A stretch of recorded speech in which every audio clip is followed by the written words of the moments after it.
for a patient with mesial temporal lobe sclerosis. This is a child, or this is a young female, who as a child, as a newborn, with 5 months, had a provoked seizure, a febrile seizure. Then she developed complex partial seizures, but they were still controlled by medication.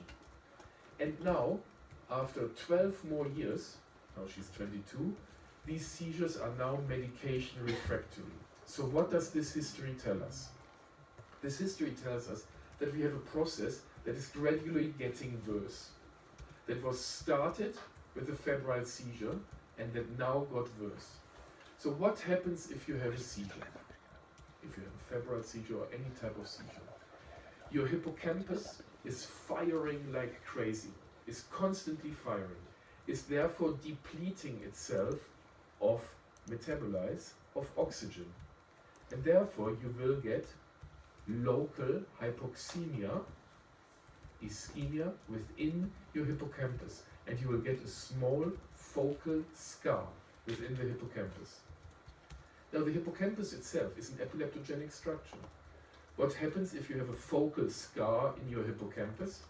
Well, this focal scar can continue to irritate the brain, the hippocampus. And therefore, this scar can make epilepsy.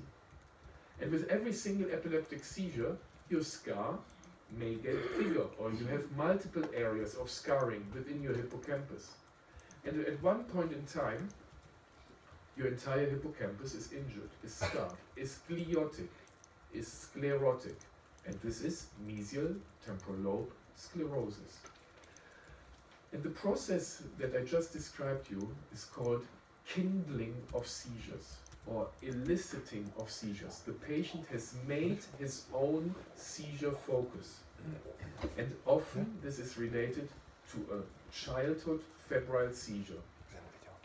It can be related also to another epileptogenic lesion, i.e. you can have, for example, a ganglioglioma or a DNET that makes a seizure, and the seizure makes mesial temporal lobe sclerosis. Now,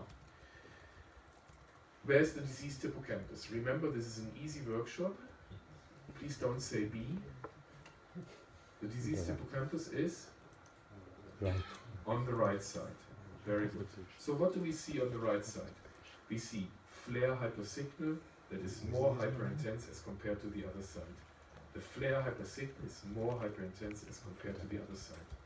So, some of the pearls of epilepsy imaging. Did the patient have febrile seizure as a child? If yes, think about mesial temporal lobe sclerosis. Do you have flare signal symmetry or asymmetry? If you have asymmetry, think about mesial temporal lobe sclerosis. The next case. And again, don't look at